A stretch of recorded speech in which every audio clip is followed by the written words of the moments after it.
So first of all, I'm really happy to see so many people here for tonight's town hall meeting. I think the fact that there are so many people in this room means that we are tired. It means that we're aware. It means that we are ready.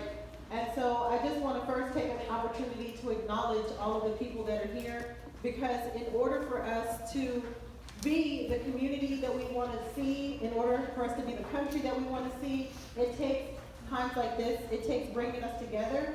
And sometimes it takes people making us mad. It takes really bad things to happen before we come together and say, you know, it's time to make a difference in our communities.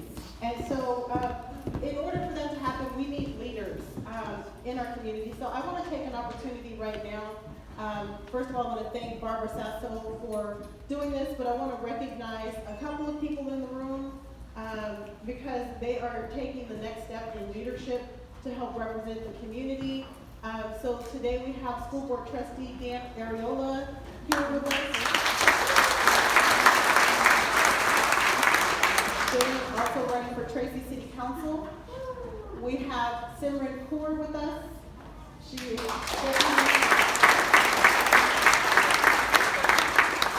Deputy District Attorney who is running to represent us on this Tracy School Board. We have Dottie Nygaard here with us. Where is Dottie?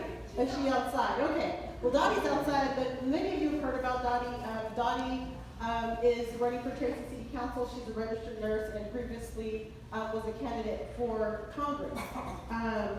And so at this moment, we're going to get ready to get into the program. But really, what I really want to do is acknowledge the fact that we have an opportunity right now. And in order to recognize opportunity, sometimes we have to just reflect. And so what I'd like you to do is kind of think about where this country is right now, and think about, if you live in Tracy, think about the state of your city, and ask yourself, am I happy? Is there anybody that's unhappy with the way things are going? Okay. So, you know, sometimes you got to think about your place in making things happen. And so what I'd like you to think about, if you have had any regrets, if there's any missed opportunities, think about how you felt when you missed an opportunity. Is that a way that we ever want to feel again? Does anybody ever want to have a regret? Yes? You like that? No? Okay. The reason I'm asking that question is because this is an opportunity. We have a chance to make a shift in our country and really to make things happen, and we don't want to miss that opportunity. And so the way that we do that is by getting involved. And by getting involved, you have so many opportunities to make small incremental changes. If you're not registered to vote, you definitely need to do that. If you know people who are registered to vote, you need to make sure that they take an opportunity to do that. And also what you need to do is make sure that people aren't complacent. Because in the last election, when we heard people say, well, my candidate's not in there, so I'm just not going to vote. And then we woke up and said, oh man, what happened? And what we're dealing with is our own regret for not taking that extra walk around those precincts, for not making those extra phone calls, for not holding our friends and our family accountable when they said, if my person is not in there, I'm just not going to show up. What we're dealing with right now in this country is a result of people not showing up, not holding one another accountable. And we want to make a shift in this country. In order to do that, we have to, for the next 64 days, is it? 63. 63, okay. For the next 63 days, each and every one of us in this room needs to be accountable. We cannot get distracted. We cannot, you know, okay, Dottie Nygaard is here. Y'all, sorry. There's Dottie. We've already recognized it, and just as I said, don't get distracted, Dottie. But we're not going to be distracted. We're going to get back on track, right? That's what we're going to do. We're going to get our country back on track. And we're going to do that not only at the federal level, but at the local level. Because local level politics matter just as much as federal level politics. We're going to need the support of our congressmen, like we do right now. And then we're going to also need to make sure that our communities are able to be held accountable for those federal dollars, to be able to be held accountable for our neighborhoods and things that are going on.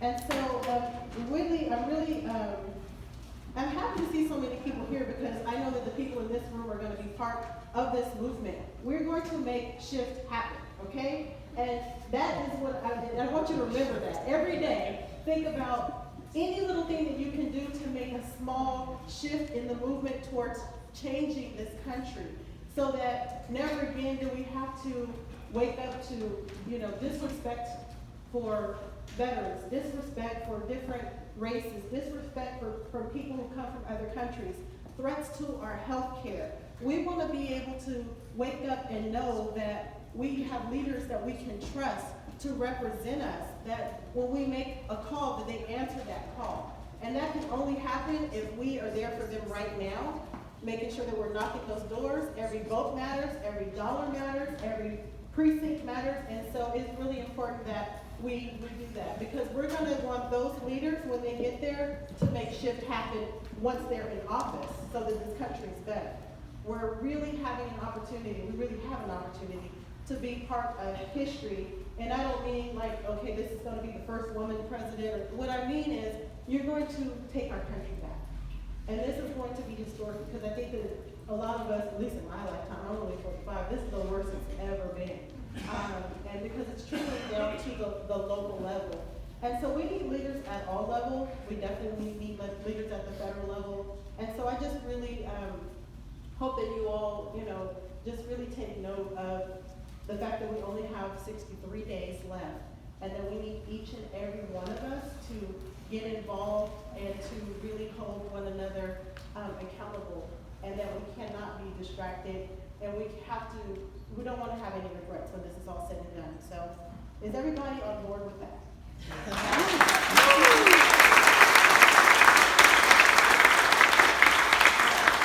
So, it's really important, like I said, we have to have leaders. We want to elect people who have proven track records.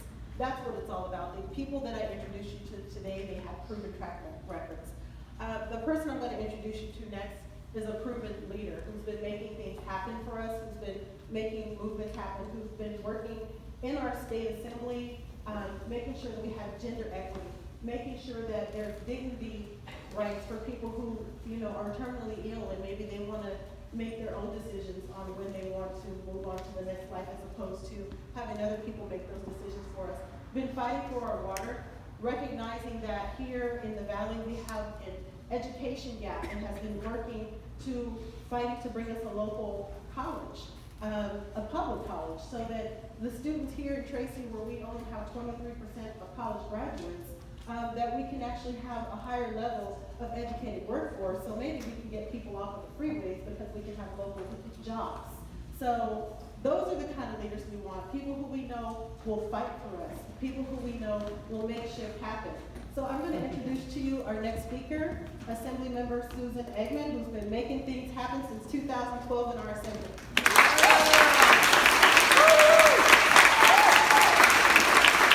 Are you feeling it, Tracy? Can you come ready for a fight? Yeah. Right? Because that's what we have in front of us right now. We have a fight, it feels like, for the soul of our country.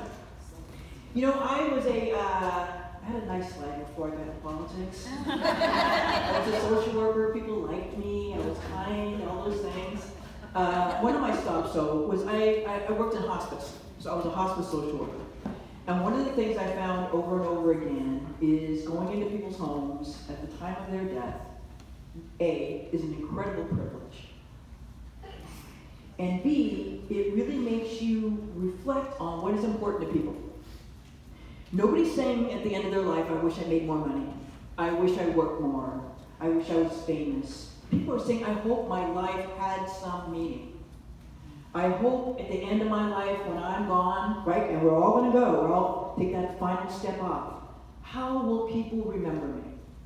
Right? And we all come to this world with different kinds of places where we start, where we finish, all of those things. I come from a very working class family. And my mom probably would have liked to have done more, right? But how did you get connected? So I've always felt like my whole time in being an elected official is like, how do you help more people be involved in their own lives to be able to be a part of their own destiny and their children's and their neighborhood's destiny? That's what every elected official should be doing, right? Thinking every day, how do we make these things happen? And when I think about what's going on right now in our country, and I think about what we all say to our kids and to our grandkids about where we stood at this time, right? Because as Martin Luther King said, it is not what our enemies say to us that we remember, just like at our death. It is the silence of our friends. I can't tell you the amount of people that I talked to who said, I'd like to take care of her, but I want to remember her how she used to be before she was sick. And I would always say, my friends, somebody has to be there through the end.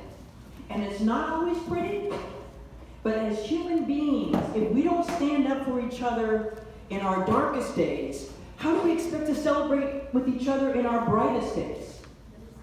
That is true. Whoever said that's true, right? That is true. Who is with us in those darkest days and who will stand with us?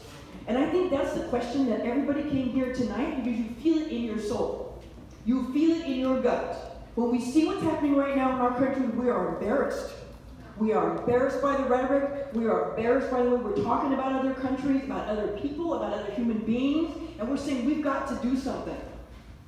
I just passed a bill, a lot of people don't like it. It's called safe injection centers. I like to call it opioid overdose prevention centers. It sounds nicer. But it says that people who are using on the street should have a safe place to go. Right? People may not agree with that. You may say drugs are bad. I think that too.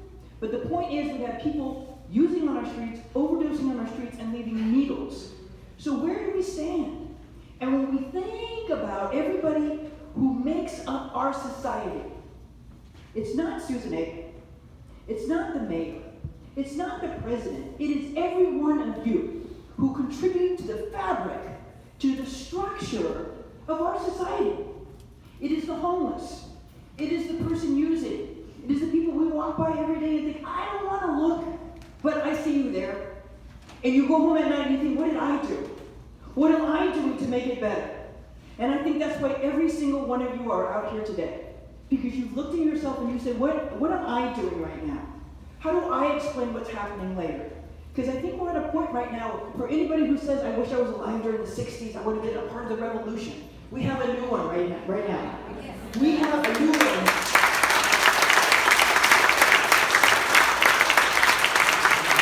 That is as important as when we fought the revolution, is as important as when we did the Civil War, is as important when we said hell no to Jim Crow laws, is as important as civil rights. Because we're here right now facing a crisis of our humanity.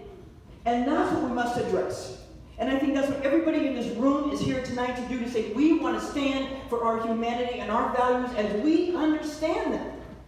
Because if we really take into account everybody who is part of the fabric of our community and our country, whether they be here in all kinds of ways, in all kinds of colors, in all kinds of ways of loving each other, if we believe that it's all part of who we are, then we have to find a place for all those people. And we have to be able to meet people with love and respect and define who we are as Americans. I'm a proud veteran of the United States Army. I am a proud daughter of a veteran. Our veterans are important. And those values that we stand for, that we fight for, like the First Amendment and the Second Amendment, and all those things, they all have to matter at the same kind of level. And we can't get so desperate in our hating of others that we forget to love who we are as Americans. And those are the values that I think brought everybody here tonight. It is my honor to serve all of you. People ask me, somebody in the back, 90-year-old who's been voting for a really long time, said, how did you get into this crazy business? And I was just cleaning out my garage the other day. Professor, I had a nice life, a good life. People liked me, I was smart, I was kind. You know, you get elected to office and you become all the things that people want to apply to you, right? And it takes a little bit of gut check to be able to get up every day and look yourself in the mirror and say, no, I'm doing the right thing for the right reasons. And I know that there's people out there who feel the way I do. And if I keep stepping down that path, they're going to keep believing in me. And it was sitting in a faculty meeting the day after the election in 2004. What happened that year? Presidential elections? George W. Bush got elected for a second time. And doesn't he look good now? But going to a faculty meeting in the Division of Social Work, it was like, oh my God, what's happened? It was so bad for the most vulnerable. What are we going to do? And it was one of those fist-banging moments when I said, you know what, we can sit around like victims and worry about what somebody else is going to do, but if we don't have the courage to step up ourselves and to run, we're trained in organizing and speaking and working with people, addressing social problems, and what are we doing, right? And so I think, if there was 10 Susan Eggmans in 2004, I hope there's a million Susan Eggmans in 2016 who woke up and said, what the hell just happened? Right?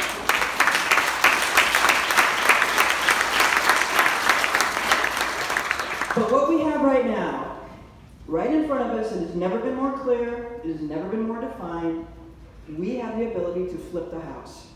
Yeah. We have the ability to put some balances back in our checks and some checks back in our balances. Right? Because I don't know about you, but I have been a little surprised at the fragility of our democracy these last couple of years. And I think we need to get some checks and balances back in. We see what's happening with the courts right now. So we know, right? Right? So what can we do? A, we can continue to support people, good people at the local level. I had a 2-hour dinner with Rhodesia before I came here because I want to support everybody who wants to keep on moving up. I'm going to keep on supporting people like Dan Ariola, smart, good, educated people who want to keep moving up. We've got to support them early. And then we got to support people who are willing to step up and run for Congress. Right? Yeah. We must flip the house.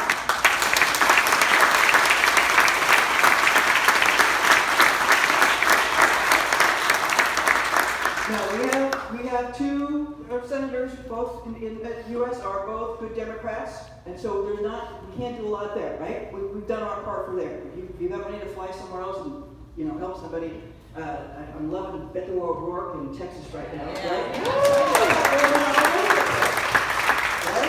The governor in Georgia. I mean, there's stuff going on all over the country. You see stuff happening. Let's let it happen here. All right? Now you know my last name is Eggman. So you know my brother has taken a couple shots at this. Right? So I'll tell you one thing. Eggmans don't quit. Right? So if you can't win it with an Eggman, by God, you win it with the Josh Harder.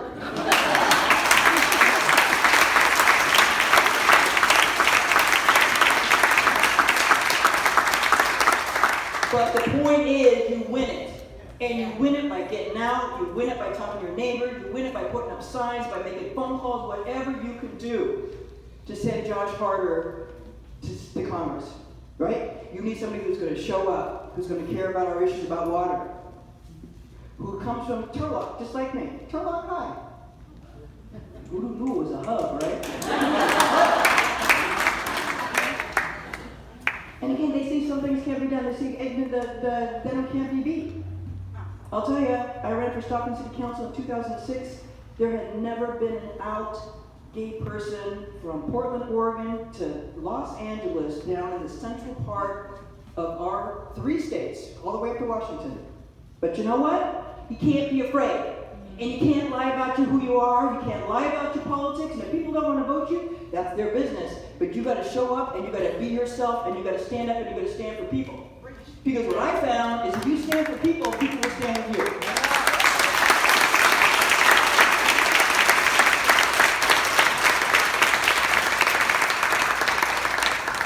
And that's what I believe Josh Harder's going to do. He's been here, he's been showing up, he cares about health care, he cares about our education, he cares about being a sensible, reasonable, humanistic kind of person. It has been a sad place in our world when we come to a place where being educated and smart and thoughtful and using science and data is bad. Don't believe that fake news, friends. Science and data and education and being thoughtful is good. Those are good things, and that's the kind of values we want to bring back. And that's why I'm here to talk to you tonight to say, please join me in electing Josh Harder to United States Congress and help flip this country back, get us some checks in our balances and balances our checks. Josh Harder, head to Congress, keep it good. Get it all done.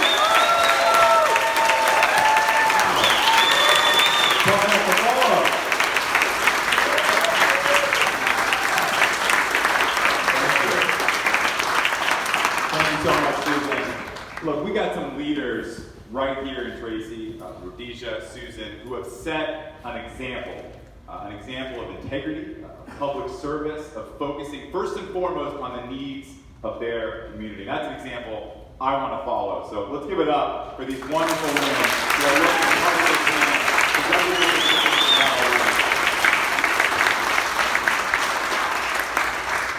we're here for one very simple reason. Because I think that being a representative should not just be a job title, it should be a job description. And that first and foremost, the person who represents this district, at any level, should show up. We've now gone 500 days and counting without a town hall from the other guy. This is now our 10th town hall, just in the last couple weeks. And counting. We got another 6 left to go. That's just till November 6th. Then we got hundreds more in the years to come, I promise. But what I thought I'd do tonight, I know some folks are coming in. I thought I'd chat a little bit about my background, why I'm doing this crazy thing, why I'm running. Some of the core issues that I think are affecting this area, healthcare, jobs, immigration, and what we're going to do over the next 63 days to get it across the finish line and restore some of those checks and balances that are much needed. This is a community that I know and love very well. Many of you know I'm a 5th generation resident. My great-great-grandfather came out on a wagon train in 1850, came 2,000 miles in search of gold, and then stopped 50 miles short. I'm a peach farmer in Manteca, not too far away, in San Joaquin. I like peaches. I probably would have gone for the gold. I grew up in Turlock. I actually graduated from Modesto High School, not Turlock High. I wish. But my story is very simple, because this community invested a lot in me. I got the best of the Central Valley. From my first job as a paper boy for the Turlock Journal and the Modesto Bee at age 12, I was quite entrepreneurial. To the teachers of Modesto High that taught me to dream big, to the Modesto Rotary Club and the American Legion that gave me a scholarship to go off to school. But I'm running for Congress because most kids in this valley do not have access to the same opportunities that I do. We're in an area where 8% of our kids are on free or reduced lunch. We're at an unemployment rate twice the national average. And on all the issues that we care about, healthcare, immigration, jobs, we have a political leadership that is moving us backwards instead of forwards.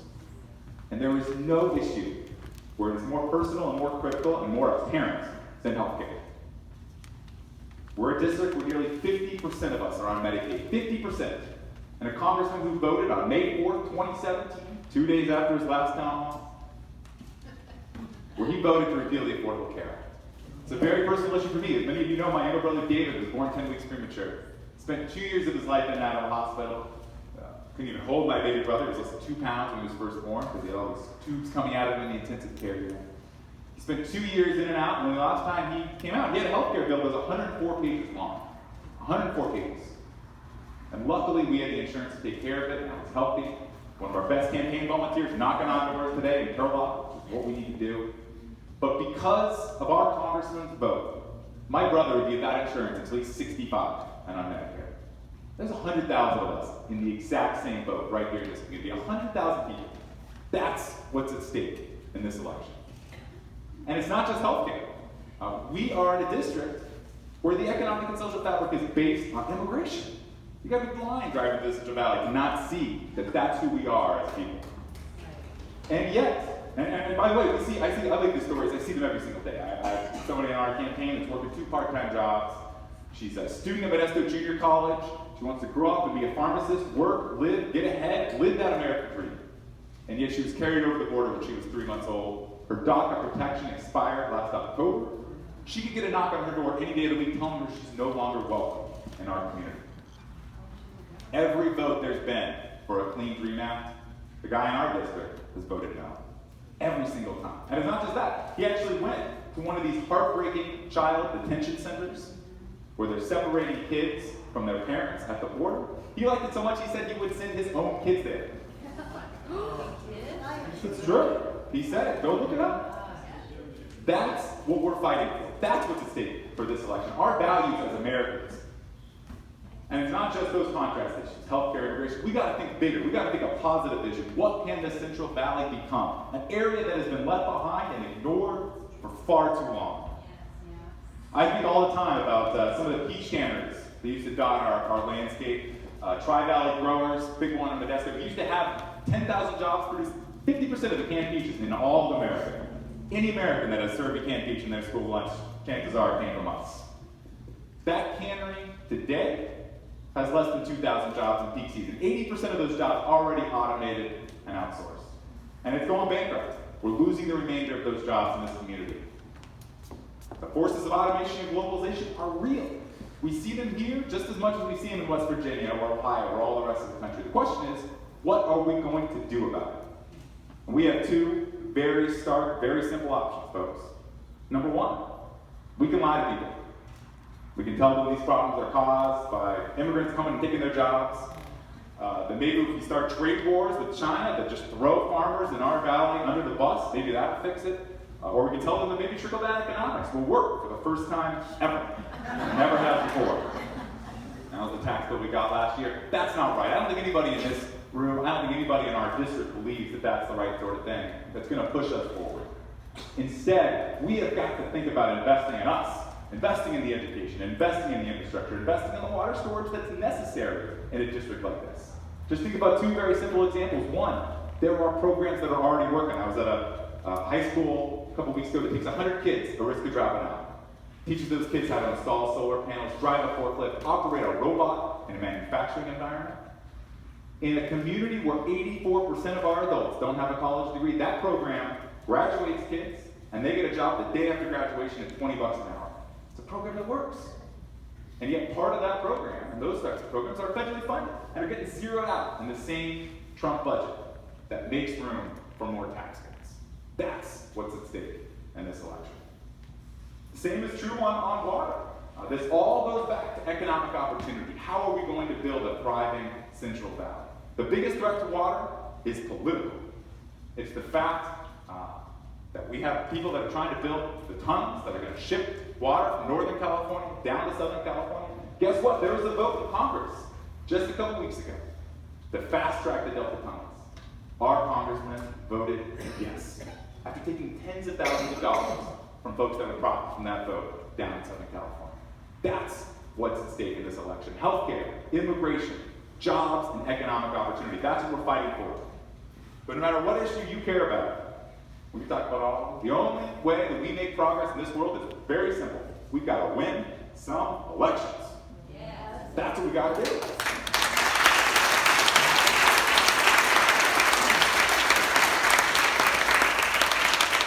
And just think of this very simply, folks. Imagine that all that happens in this 2018 election cycle, the only thing that changes is we win this one seat right here. Yeah. That healthcare bill only passed by one vote. Yeah. That means if we win this one seat, it would not have passed. That's a big deal. And imagine we go further. I like to dream big. Imagine we take this one seat and at least 22 others all across the country. That means Democrats retake the House. That means instead of Devin Nunes, that means instead of Devin Nunes, we have Adam Schiff on the intelligence committee. Think about that. That type of night and day impact at all levels of our government. That's what we're fighting for, and that's what we need to see happen here in just another 8.5 weeks. Not all the time to go. We're already seeing exciting signs. We saw more Democrats who voted in our midterm primary than the 2016 presidential one 2 years ago. That's amazing. We've seen, over the last week, more voters registered in this district than any other congressional district in the country. That's amazing.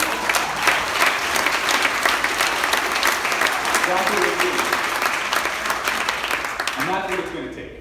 We've got to make sure folks go out and vote. We've got to make sure that they're knowing, understanding how critical these issues are. Let me close by just saying one story that I think about every single day. Election night, November 2016, 2 years ago. My wife, only been married 3.5 weeks, so I use that word with some care. My now wife and I had an election night party. We had all our friends over, had all these bottles of champagne. We were really excited to open. My wife baked 50 cookies in the shape of all 50 states. We had all this blue frosting. We were so excited to put on the stage when they were called. We thought this was a great idea. We were really excited. Needless to say, we ended that night with more blue frosting left over than we'd ever hoped. But more critically, we entered that night shocked and devastated, realizing two things. One, that the country that we believed in, that the America we knew and loved, was not the America reflected in the election results that night. And more importantly, we saw that the people that we love, the folks in our lives that had pre-existing conditions, the immigrants that we knew and held dear in our community, that their interests were going to be under constant attack over the next 2 years. That's exactly what we've seen. And I made a commitment that night. I don't know exactly what I was going to do, but I knew one thing. I knew that 2 years later, I wanted to feel differently than the way I felt that night. And that's what I've been working for every single day. We're now just 63 days away from that moment. That moment where November 7th, the day after Election Day this year, we can all wake up and just think about what that's going to feel like. Knowing that we have restored those checks and balances to our country, that we have restored the vision of a greater, more inclusive, more beautiful, greater America than the one that we have today. We can do it. And in just 8.5 weeks, we're going to make it happen with all your help. Thank you.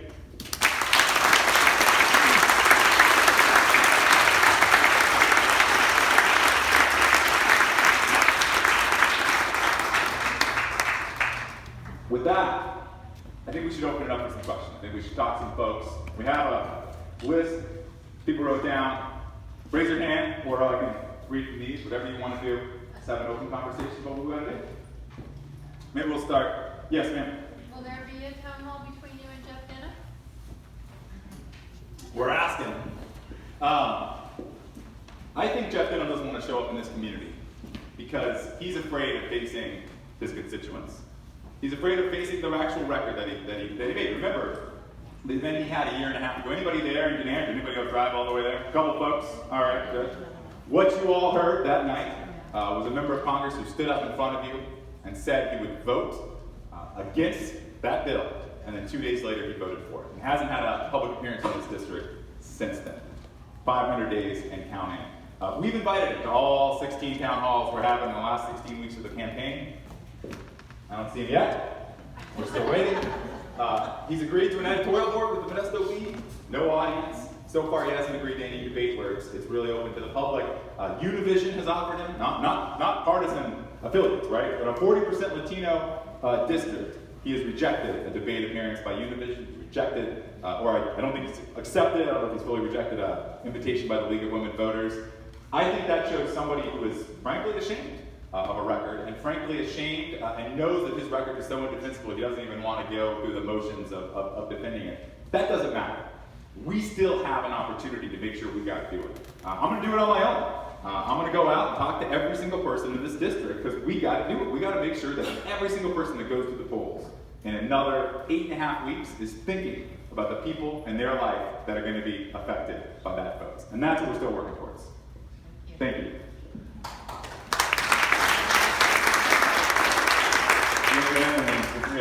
I think the two of the most important issues are jobs and affordable housing. My two children know, they've told me, they'll never be able to afford a house. And I find that very sad. Thank you. Yeah, I'm surprised it took us the second question to get to that issue with Tracy, because I feel like usually within the first 30 seconds of showing up here, I hear that. You're right. We have a federal government, a housing and urban development institution led by Ben Carson, whose only qualification is he once lived in a house. That's the alternative.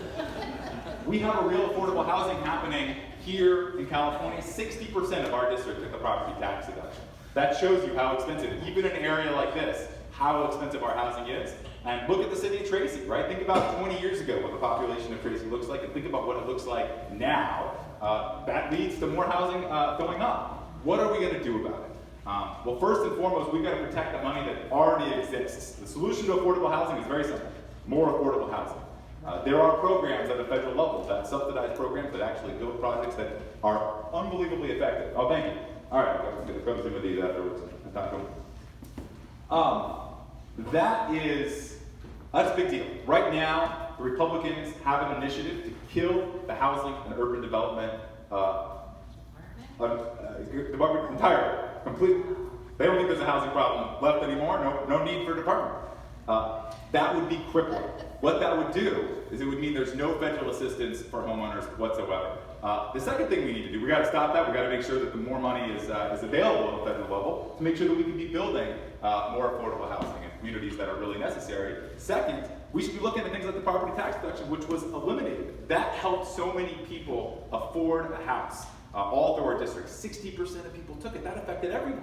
I think it's outrageous that a member of Congress that represents a state like California, where taxes are already high, where we were taking the state and local tax deduction, we were taking the property tax deduction, that he did that and took it away. And for what? What did it pay for? It added trillions of dollars to the national debt and a massive giveaway to corporate donors that really benefit from his campaign. That's exactly what we got to stop, and it starts with affordable housing. Thank you. All right, I'll go to some of these because I know some folks were too shy to ask in. Oh, let's go to read the other one. Do you plan to vote strictly according to party protocol, or will you inject your own opinions? Inject your own opinions. I like that. Let's face it, folks. We are in a divided district. We are a purple seat. This district voted for Hillary Clinton, but only by a couple points. We have more Democrats than Republicans, but only very narrowly. This is a district that I think represents America as a whole. We are a microcosm of the country. And that means, first and foremost, our representative needs to fight for us, needs to fight for our interests, not the interests of one political party or another. I can give you two assurances about that. First and foremost, look at the way I'm running my campaign. Look at the fact that I'm trying to show up in every single corner of this district repeatedly. This is not the first time. We're doing this. This is our second Tracy Town Hall. We've done many, many more community events over the last year. We're trying to make it to every single corner of our district because the first job of representative is showing up. And that's how you know that I'm going to continue to fight for you and not the party of one person or another. Second, and I know we got this question before, look at the way I'm financing my campaign. Every single dollar we've raised has come from individuals. Not a single dollar from a corporate PAC. I've made a pledge to not accept a single dollar from a corporate PAC. That is in sharp contrast to the other guy, where 70% of the dollars he raises, 70% come from corporate PACs and special interests. That's what he's fighting for. We need to make sure we're getting money out of politics. We need to end Citizens United. I've been endorsed by that.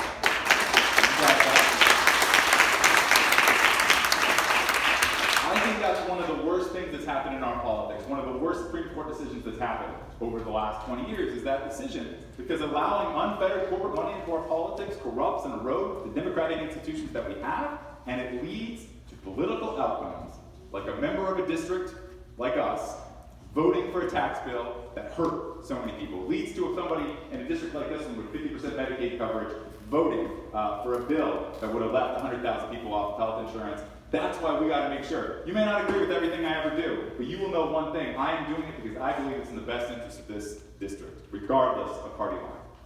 Thank you. One more. Can you explain the water issue for us? Yeah. Feel free to raise your hand if you're interested in that. Yes, this is a critical issue. The Central Valley, I mean, you know, why did my great-grandfather start a peach farm in Antigua in 1850? Because there was water. This has always been a fertile region.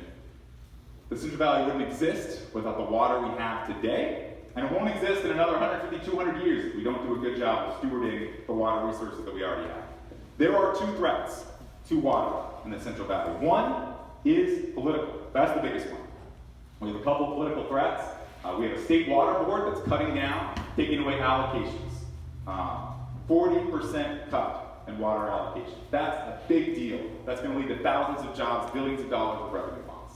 The second is the Delta tunnels, which haven't been built yet, but the idea of shipping water from Northern California down to Southern California would cripple this district. That's something that we have got to prevent.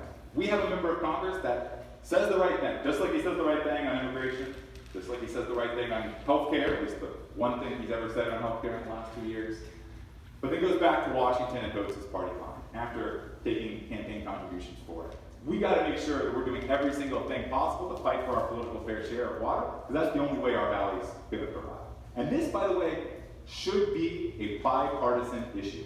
This is an issue where you see both Republicans and Democrats in the Central Valley historically working hand in hand for the betterment of their district. That's the way it should be, and that's the way we got to get back to. The second threat to water in our region is just environmental. We went through a 7-year drought, followed by a year of flooding.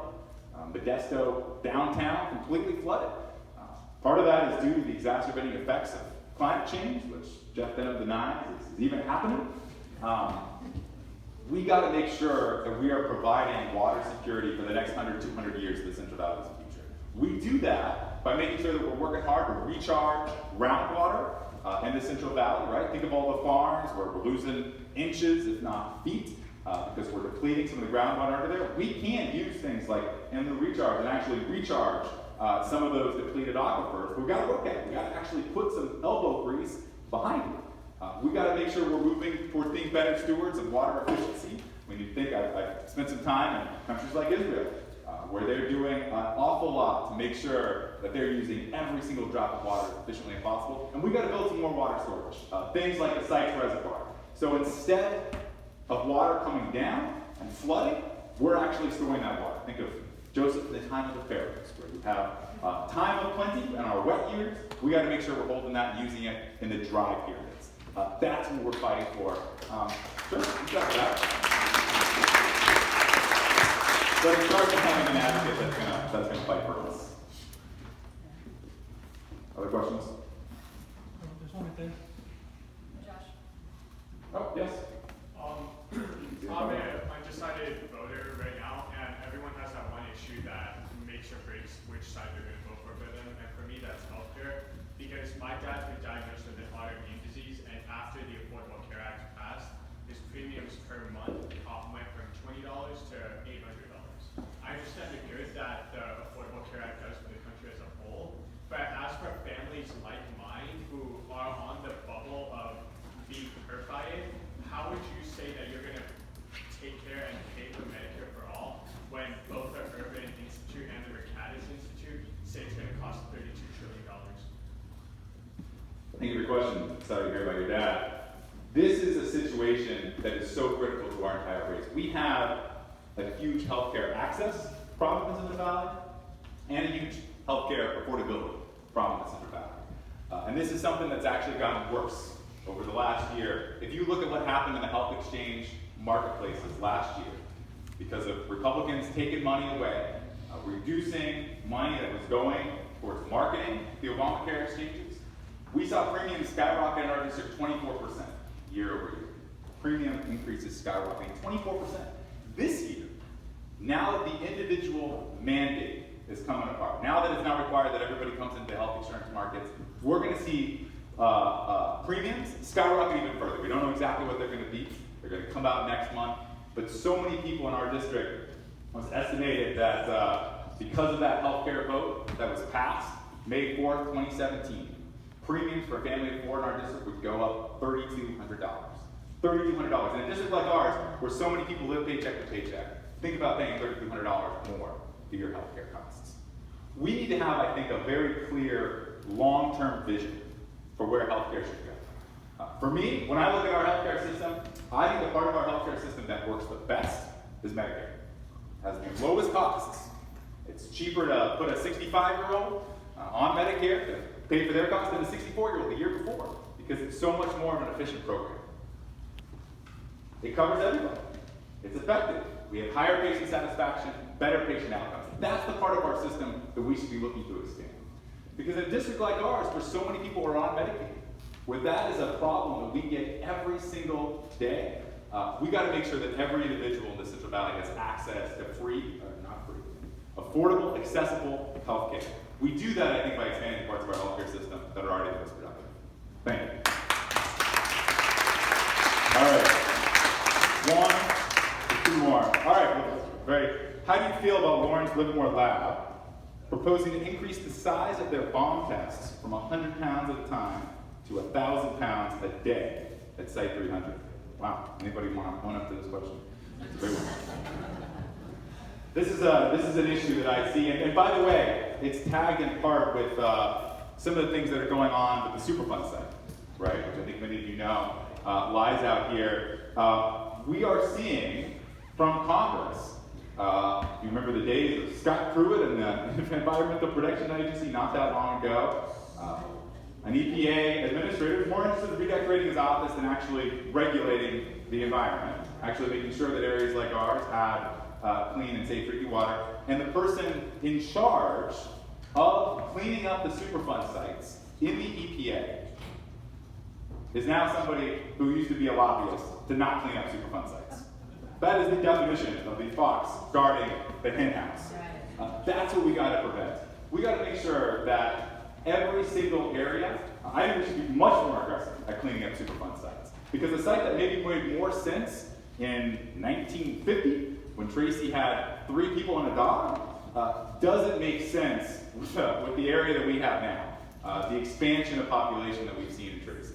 We've got to make sure we're getting it out. So that's what we're gonna fight for. So absolutely, I don't know a lot about this particular proposal, which is increasing the size of their bomb test from 100 to 1,000 pounds. That sounds pretty terrible. But I think the reality is we do not have an EPA that is actually looking to move forward in a district like this one because it's got the wrong people guarding it. That's going to change if we have real congressional accountability and checks and balances in DC, and that's what we're going to fight for. Thank you. Yes, sir.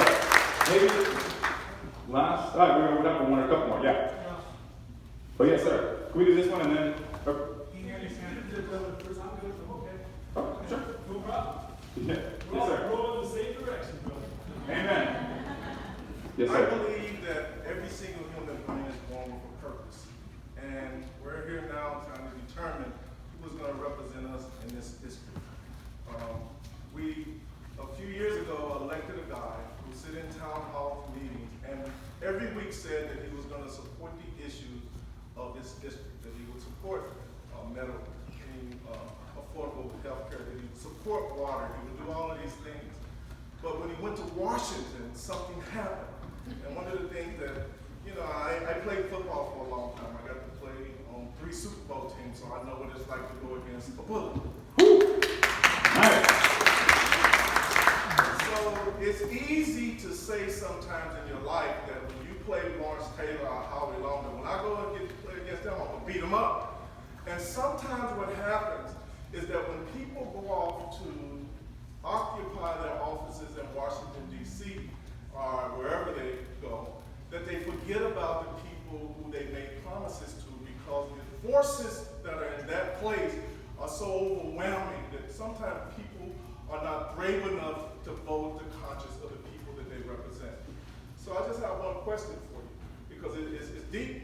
You go to town halls, you can tell people, I'm gonna make sure we have water, I'm gonna make sure that we have health care, I'm gonna make sure that, but when you're elected and you go there, there's gonna be every kind of force in the world that is gonna try to sway you to go with the status quo. We have a bully in the White House that will put every type of pressure on you. The question that I have for you, are you brave enough to go to Washington, and no matter what forces that you come against, that you will be the voice and the heart for the people of this state? Yes. Good question. Thank you for your question. Thank you for that wonderful articulation of a point that I think many of us feel, which is that we have a political system where people are the heroes of their own story. They're going out, they're thinking. Nobody, I think, goes into public service. Some people probably do, but most people, I think, go into service for public service for good motives. And yet, oftentimes, we have a system where we do not recognize that person 10 years, 20 years later, the same person as the one they went in. I think that's a great point. It's hard for me to predict the future, so this is a hard question for me to answer. But I think the best way, when I look at my own life, I look at what I've done is always focused on the same core problems that I'm focused on today. Whether I was doing it in business or working on it in teaching, I've always been so critically focused on the problems of economic opportunity. That only change in my life has been, I think, that the best way, the bottlenecks to that system are not a lack of entrepreneurs, it's not a lack of good business people, it's not a lack of good teachers. It is a lack of political leaders with the courage to stand up and to fight for their constituents. And that, I think, is what's changed. The evidence that I would point to, all right, don't want to go all far there.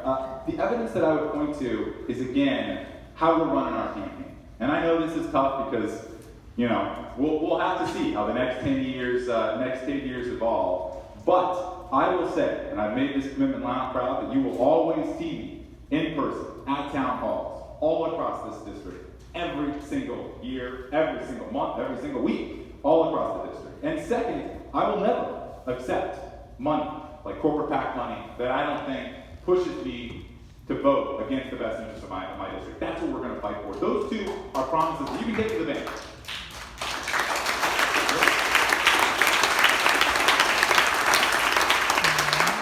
And I think what that illustrates to somebody, what the record that I'm trying to build is someone who's first and foremost, every morning I wake up, I think about what's right for the constituents in this district, and that's what we're going to focus on. So, thank you. You did make two bad choices, though. Oh, I made a lot more than that. Stanford and Harvard instead of Michigan.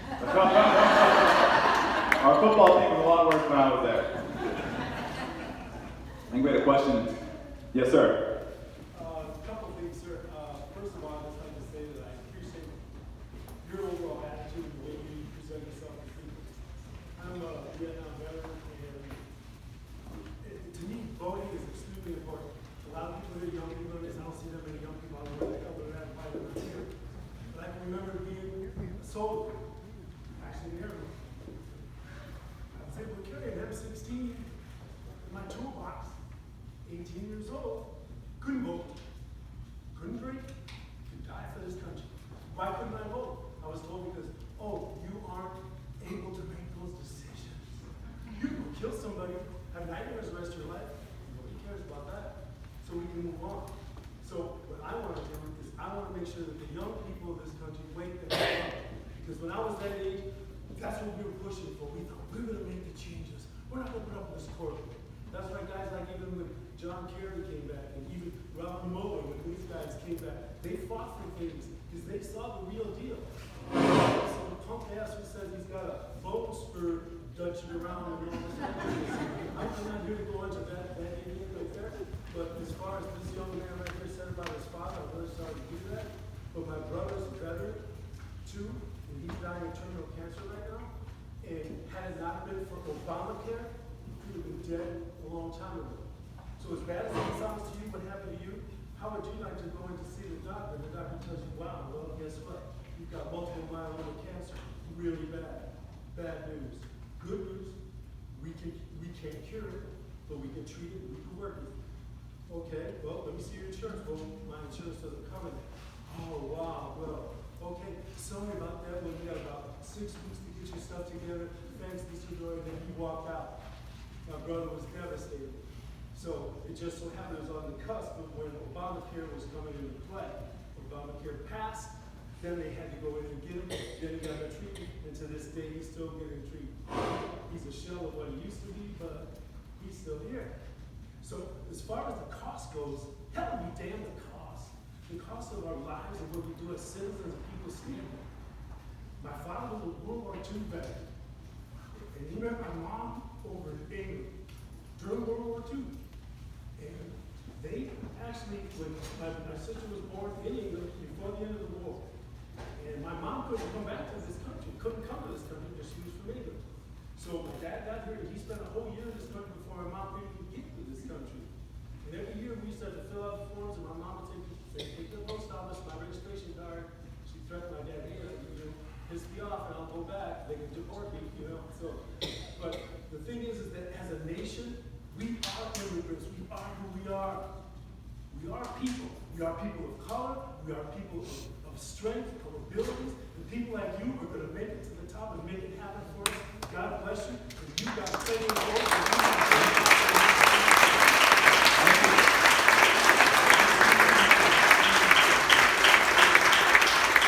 Thank you for your service, and thank you for that wonderful comment. Thank you for everything. And you brought up a lot of stuff, and I know there wasn't a question, but I would just want to say one thing, which is we can build a much better healthcare system than the one we got right now. We all know this, right?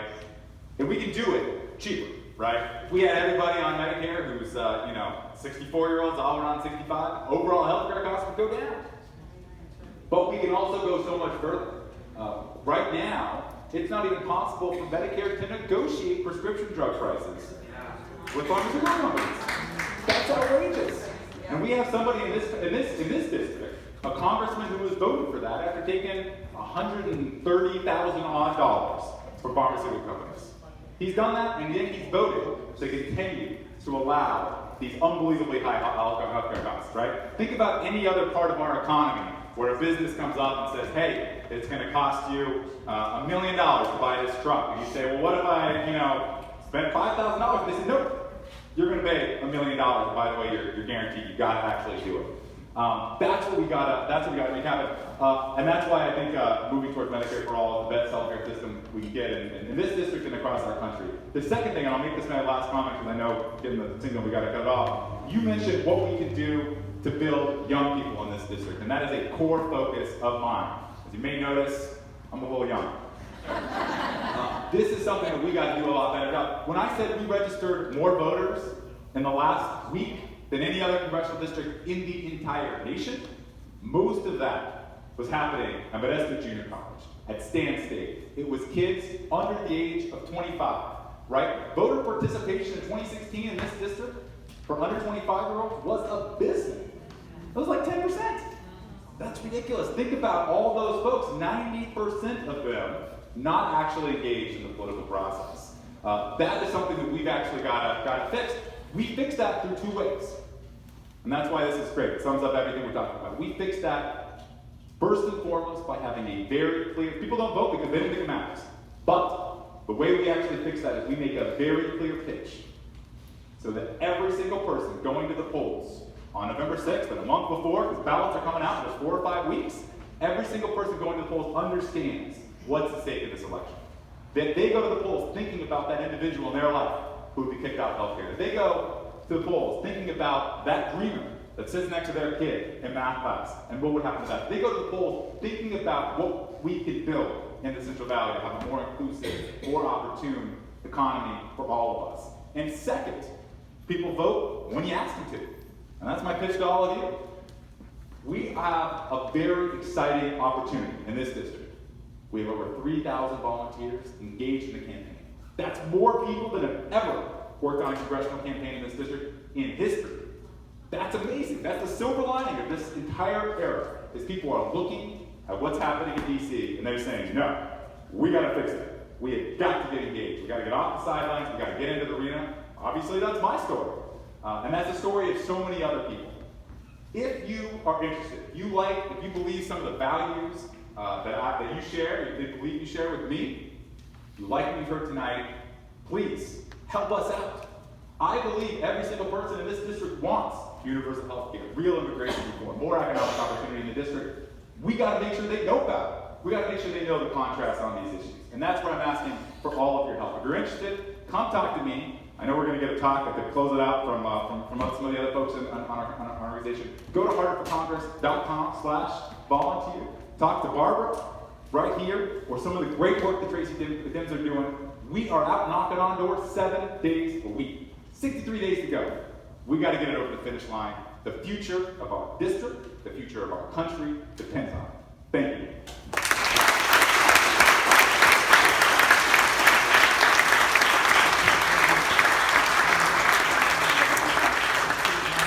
Katie, are you next?